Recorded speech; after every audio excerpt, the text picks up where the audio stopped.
Hey yo, what a div, y'all. Let's get right into it. Let's talk monster modifiers now. And it's just because I think it's cool to take a look back over history of parts of the game, see what lessons have been learned over that time and what lessons that we can hope that they're like learning in their redesign going into PoE 2, right? Because monster modifiers have been through a lot of iteration, right?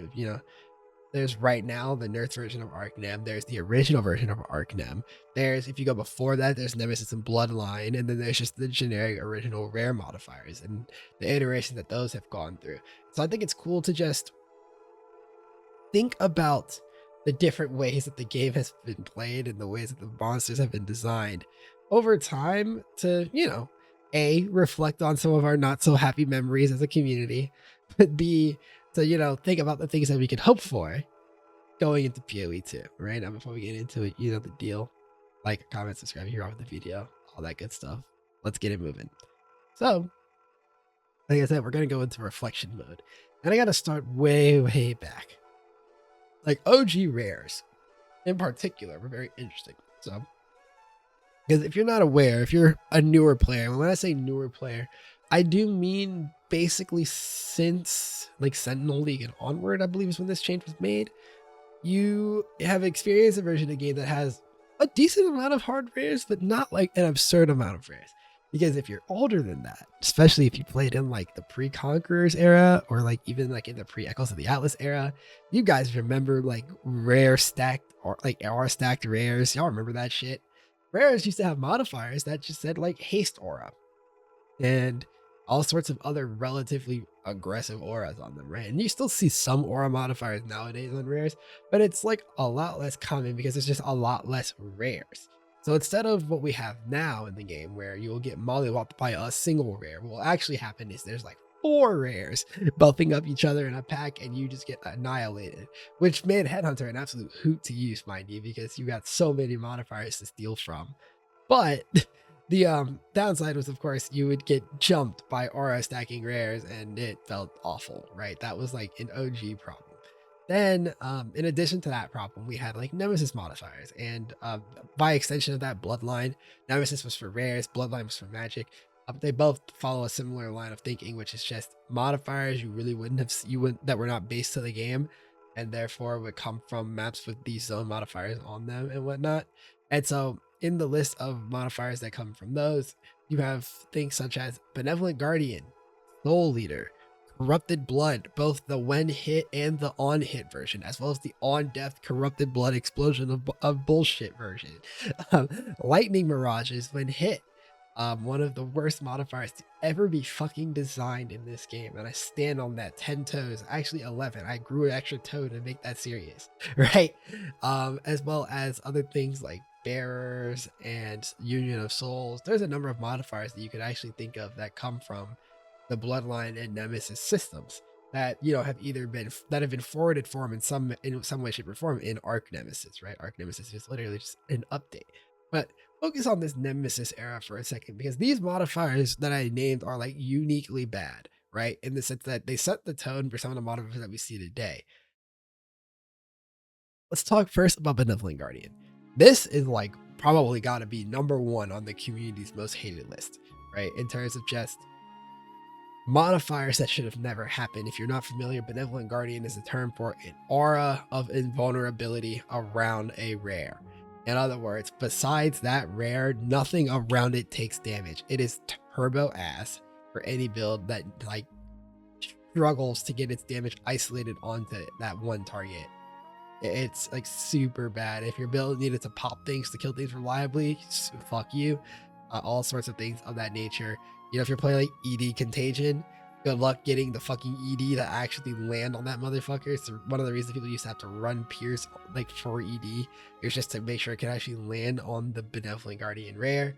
It's a terrible modifier that like has come back in various different forms. And fun fact, actually, while the actual like Benevolent Protector, Benevolent Guardian, whatever it's called now, in Archnemesis is a lot weaker. It is only just a DR instead of a pure immunity. The totem modifier, the immunity totem, still actually exists and still gives builds a lot of problems of this variety if they can't reach it. Just cool little thing. Soul Eater, a certified classic that has been nerfed substantially since its original iteration, even back from it relative to its Nemesis iteration, has always been our our favorite thing. Excuse me, our favorite thing to see in the game. It just, has had some interesting history in terms of the modifier for Soul Eater being buffed and nerfed over time. The general idea has always been a monster that gets turbo terrifying to actually deal with. And it's actually kind of cool, but it is definitely one of those modifiers that you go, holy fuck, what is that? You know what I mean? Corrupted Blood, everybody's least favorite modifier. I talked about this in my ailment video already about how bad of a problem Corrupted Blood is, and now you know where it comes from. It comes from Bloodline and Nemesis, and it is turbo AIDS. It always has been. No one will ever say anything about this. It's not like it just became less AIDS because we got Arcnem. No, it's just everything else around it got more AIDS to match it.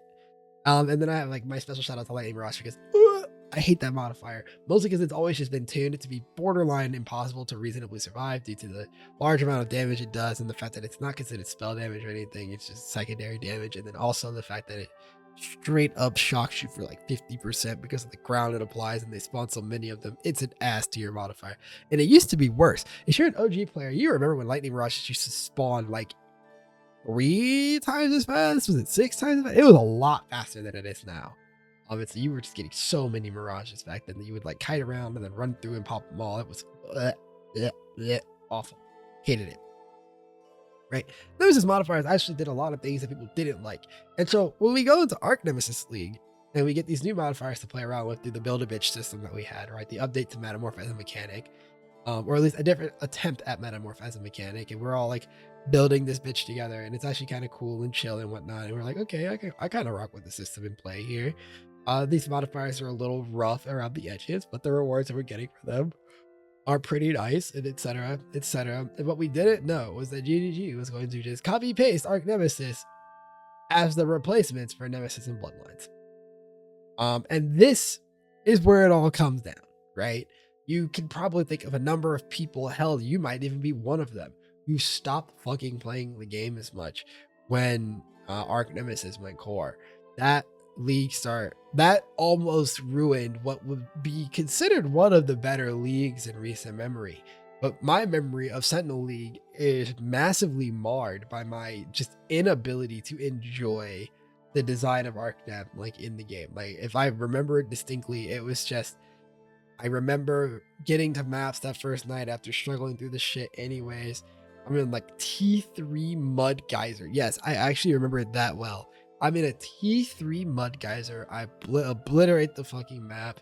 Boss down. Most of the monsters down. There's an essence at the end of the map. I'm playing one of those builds from that patch that was just ridiculous, by the way.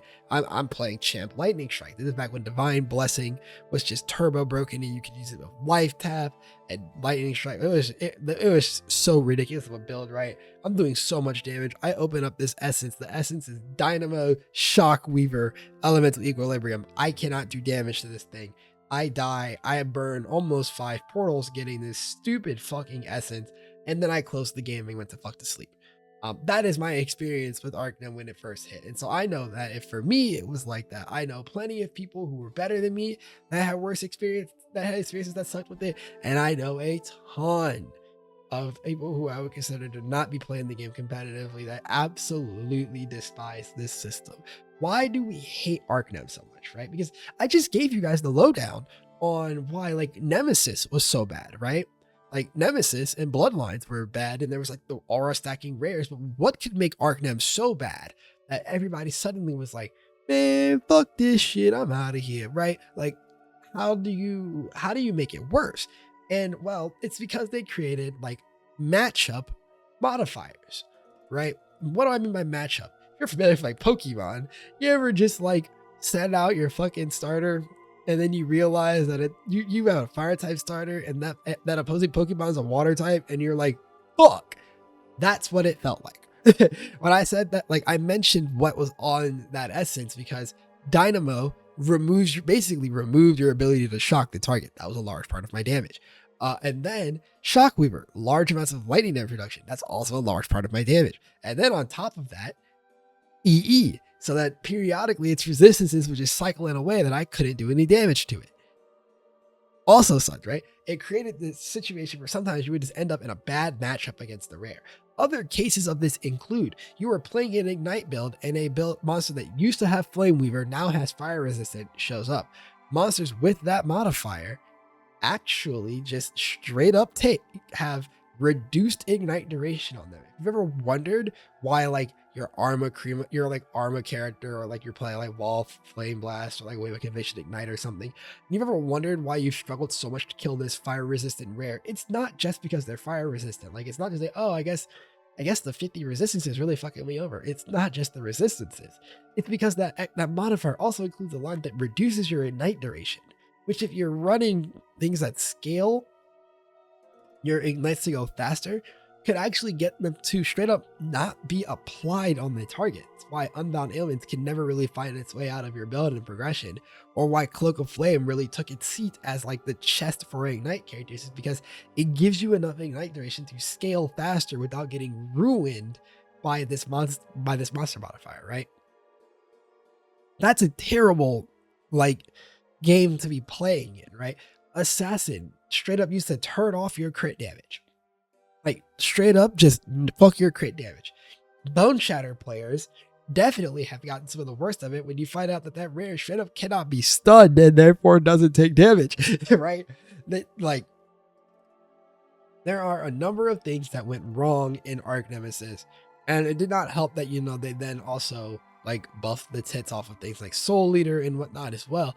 But the core of why people hated Archnem so much was that the modifiers felt like they were designed to counter specific builds in the same way that map modifiers were. And map modifiers, we talked about this in the last video, are only allowed to do this because you can roll them off, right? Like, it still sucks having to roll over modifiers that completely counter you, cough, cough, reflect, right? But at least you have the option to dodge it. This was a randomly occurring rare, or even magic monster in some cases, right? Like, oof. Before the changes, magic monsters used to have like their own quote baby version of these modifiers. Yeah, ask everybody how that baby version of the toxic volatiles felt. Oh yeah, I never forgot. Right? The system was horrid in its original iteration when it went core, and it is a lot more tolerable now. But I think it's also mostly just because we've kind of all coped through it. And so I hope I didn't reopen any wounds that you're just like, oh my god, I managed to finally get over this trauma. I'm sorry. I just wanted to talk about it in reflection, because the reality is that going into PoE 2, I have a strong feeling that we are going to be, you know, not returning to OG modifier types, right? Like we're going to probably continue forward with this post Archnem design of monster modifiers. And so the thing that really sparked all of it is that they talked about this idea of fun modifiers in the interview that Jonathan Rogers did with talking to Try recently, where he talks about like, you know, like every monster will have like one of these quote fun modifiers.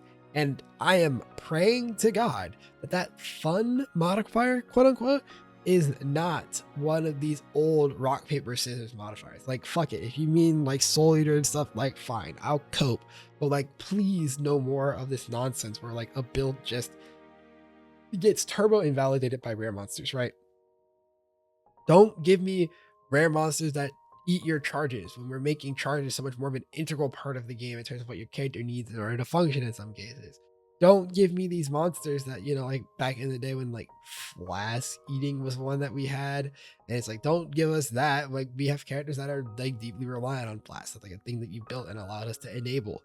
Don't give us modifiers like the fucking mana ring, which just make it impossible to play the game because they eat the mana so quickly and then you can't dash out of the mana ring, right? Like, don't give us modifiers that actually feel like ass to play against. Like, damn, like you're allowed to give them cool stats and like have them be harder to deal with, but we need to keep playability in mind. And that's kind of all that this is. This is just a rundown of the fact that historically monster modifiers have never really been great. It's so much more. It's just they used to be at least playable for the most part. And, you know, to remind people, quite frankly, that Archnem is not nearly as bad as it once was, right? Like we complain about it a lot because it is still like not the funnest of design, but like it used to be worse, right? And hopefully it doesn't get worse going into PoE 2. Anyways, that's it for me, right? You know, what are your, if you have any thoughts about the monster modifier stuff, maybe you're like actually the current set of monster modifiers is still turbo ass. And look, let me know, right? All that good stuff, thoughts on it, predictions as far as what we might see in PoE 2, all that good stuff. I think I'm actually almost done with like pre-release PoE 2 stuff, at least in terms of videos for a little while before I start to do like funny videos towards like the middle of next week.